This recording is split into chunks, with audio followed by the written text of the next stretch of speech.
Hello there! What is going on, everybody? Today we're going to be talking about the Armada World Championships at Adepticon coming up in just a few days. Some of the prize support has changed and some of it's actually really cool, so we're going to be talking about that. The whole design a card contest winner thing is no longer there, so it's got some people worried. I think everything's going to be okay, but we're going to talk about that because it's certainly got some people talking. So, before I jump into it, I do want to remind you guys there is still time to enter the latest giveaway. All you have to do is be a subscriber and leave a comment, and you can win an expansion of your choice in the form of a $25 Amazon gift card. It's as simple as that. So, let's go ahead and talk about Worlds at Adepticon. It's going to be happening in just a couple of days, so it's very, very exciting. Of course, it is starting off at the same time. Their Q&A panel is going to happen, where they're going to be announcing some new expansion. We're going to probably talk about that early next week, so stay tuned because there's going to be some speculation. There's going to be a whole lot of hype, and I will definitely be covering it. So whatever gets announced, I'll be talking about that definitely. So let's talk about the new prizes because we're getting to something that's going to be kind of cool. All right, so first off, at Worlds, everybody who plays, it's going to be multiple days, right? For day one, everybody who plays in World Championships is getting their own damage deck, 3 double-sided cards. You've got Garm and Thrawn, you've got Radis and Sloan on the other one, and then you got Riken and Mahdi on the third one. That's cool, and there's actually something we can glean from this, is that these are new printed cards, right? Promos, they reprint them, it's got the 19 on there, so these aren't cards that were printed years ago. These are brand new cards. Mahdi still says small ship, medium ship, and large ship. So it certainly implies that yeah, there's no errata in place here. Mahdi doesn't do anything for a Super Star Destroyer. That's what my takeaway is from this. That Mahdi is not going to have any effect on a Super Star Destroyer. Obviously, he may affect the rest of the fleet if you happen to have him on there and you want all your if you have other ships. If you're running like 2 or 3 or 4 ships, or maybe you're going with a really like a 1200 point build, he might still be useful there. But it doesn't seem like he gives any hull to a or to any large ship, to Super Star Destroyer or any future large ships. So that's interesting, and maybe that's by design. Maybe they thought Super Star Destroyer's got enough hull; it doesn't need any help. The fact that it doesn't have none of the versions have a defensive retrofit, maybe maybe makes sense. Maybe that's like okay, maybe its defense is the insane amount of hull it has, and you know what? I'm okay with that. I think I'm actually okay with that. So that's interesting. Additionally, people are going to be getting these shield tokens. Now, these are kind of cool. They're little upgrades you can put on your ship, and your shield dials now are going to, instead of just having the white text, they'll have like this goldy metallic text, which is really nice. And also, a speed dial. So you can actually outfit one ship. So this would be good for like that flagship that you're going to do. Unfortunately, there's only 4 shield dials, so you can't use this to outfit your Super Star Destroyer. So that's actually, for what it's worth, I guess there you go. What you could do though, because I've never seen anybody actually kind of enhance their Super Star Destroyer with like the shield dials.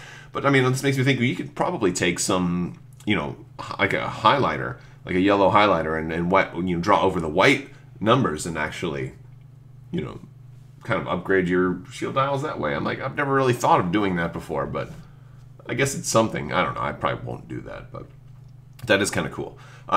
So yeah, also, and there's a round counter. So I like the gold and black kind of, or gold and dark gray theme they have going. It reminds me of some of the imagery taken from Solo, a Star Wars story, like on Dryden Voss's ship. It's very pretty. It's very pretty. So now day 2 prizes is where things get a little bit better. So if you do well enough and you're able to make it over to day 2, looks like top 16 are beginning to get marbled dice, and they're going to give you 2 sets. Now I'm not sure if these 5 of each color constitutes 1 set or if this is 2 sets combined. I think they're actually going to give you more than this.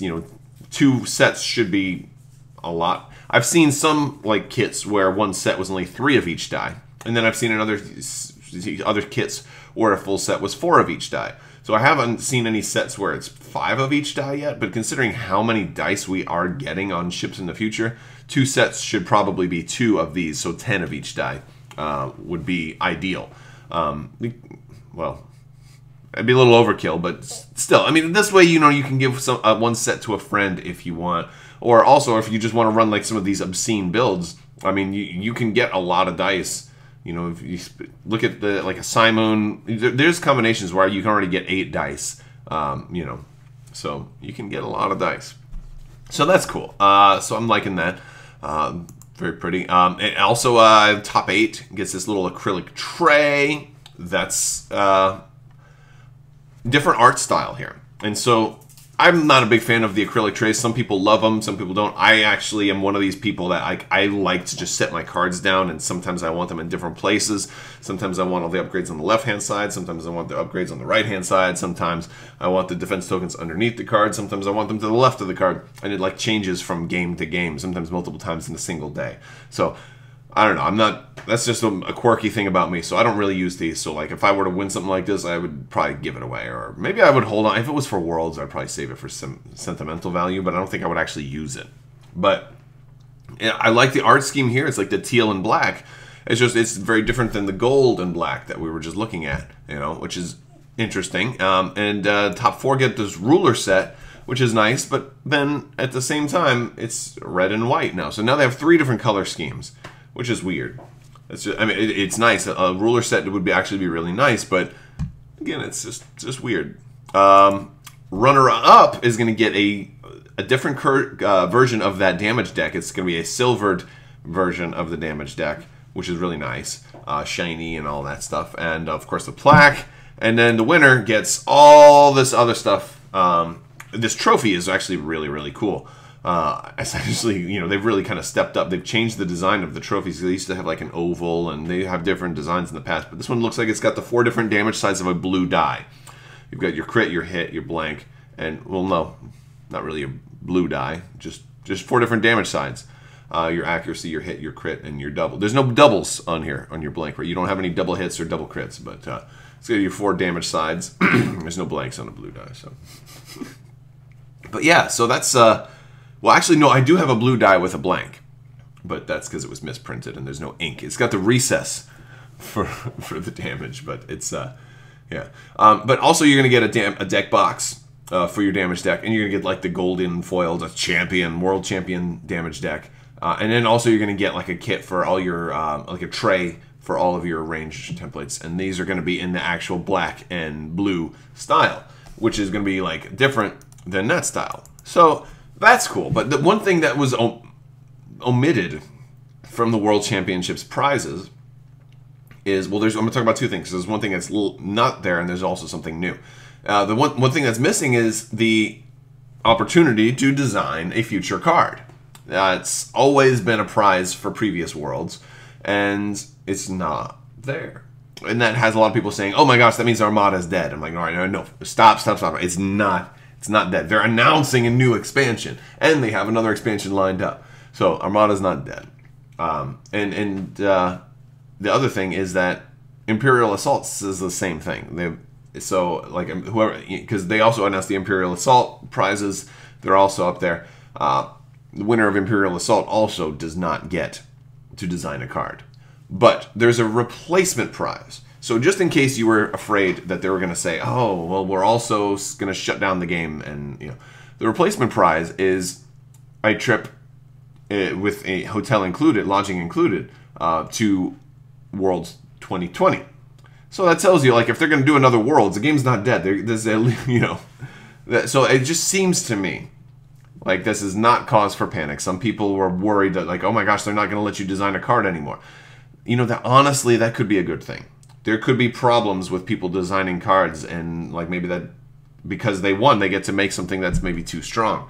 Maybe some games do need to shut down. Like you saw that there was a problem with, like, what happens if they always say a game you're going to be able to design a card. That has a lot of implications. First off, you know, you have to work with the devs, and so you kind of get brought into this development process, and then all of a sudden you get privy to all kinds of information. And I don't know if anybody who's designed a card has ever leaked anything before, but maybe there was a case for one of the games where somebody leaked stuff, and I said, well, you have to let me in because, you know, I won something. You know, maybe there was a known person who leaked stuff that was competing at Worlds, and they were like, well, what happens if they win? Uh-oh, then we're gonna have to, you know. So again, I'm speculating here, but you know, so granted, the fact that they're obligated now to bring somebody into the QA and development process might be a problem, you know, in the future. But the other thing is, you know, what happens if a game's production slows down to where you're not going to have new cards coming out every year. Armada, for example, is probably the best example, but IA is also another good example. These games aren't dead, but they have a much slower, release schedule. Armada's going on like a year and a half now in between releases. So you're going to end up getting to a point where you have like 3 or 4 winners lined up and you still haven't had your a chance to release a product yet. And so maybe that's kind of an underwhelming prize. Hey, you won. Congratulations. You get to design a card. We're not going to release it for 5 years, but you get to design a card. Because maybe you don't even get in early enough to, play test the card that's going to be released in the next expansion. So you get pushed back to the expansion after that. And you know what I'm saying? Like, it could be just a very cumbersome process. So it's just much cleaner and simpler to say, hey, you know what? You get to come to Next Worlds for free. Oh, and we're going to fly you up here and we're going to put you up in a hotel and we're going to take care of all the expenses for you. And I think for a lot of people, that monetary reward is probably better. And let's face it, if you wanted to be involved in the design process, you can apply for that. You can apply to, play test or something like that. So like it's basically a prize that you can already, try to get through other means. Anyway, through more legitimate means. Also, you can design your own card anyway. There's like quad drive yards. I've designed cards. Like, granted, they're not going to be official cards, but like maybe they just decided, what, we can do better than just like saying, hey, you get to design a card. Because the thing is, there may have been some internal stuff where maybe somebody said, you know what, I want lightsaber nunchucks, and they said, no, you can't do those. And so we, I made lightsaber nunchucks, but they're not official. But yeah, so like there could have been some things, a catalyst that forced them into saying, we're not going to do this anymore. I don't think that this is a bad sign for the future. I think it makes more sense because it also tells you, hey, we're also planning on doing Worlds, a year from now anyway. So this is telling us for sure that there is a future for both of these games. Imperial Assault also. And if any of them, there was cause for concern about any of them, it's probably Imperial Assault. So Armada still has the Superstar Destroyer in the pipe, hopefully coming out soon. And Armada also has another expansion being announced at Adepticon and Worlds 2020. So there's no reason to worry about Armada. They're just changing the prizes. What I'll be concerned about is if when like X-Wing and Legion Worlds come out, if they say, hey, winner of these gets to design a card for future expansion, then you'd be like, well, all right, why the difference? Why the distinction there? Why the difference? That would, if that happens, then I might raise an eyebrow and but as of right now, it looks like they're just changing the formula moving forward. It seems like it's going to be something for all games moving forward. Also, there's other worlds that you can't design a card for, not so easily. I imagine something like Keyforge would be really hard to design a card for because of the nature of that game. But maybe not. Maybe I'm crazy. Anyway, let me know what you guys think down in the comments below. If you like this video, go ahead and give it a thumbs up, and you can hop on Crabbok.com. You can hop in Discord and say hi over there. And if you're going to Worlds, let me know. Hopefully you get some cool swag because there's a lot of cool looking prizes. I'm very, very jealous of all of you because I wish I was going. All right, that's all I've got. I want to thank you all so much for watching, and as always, have a great day.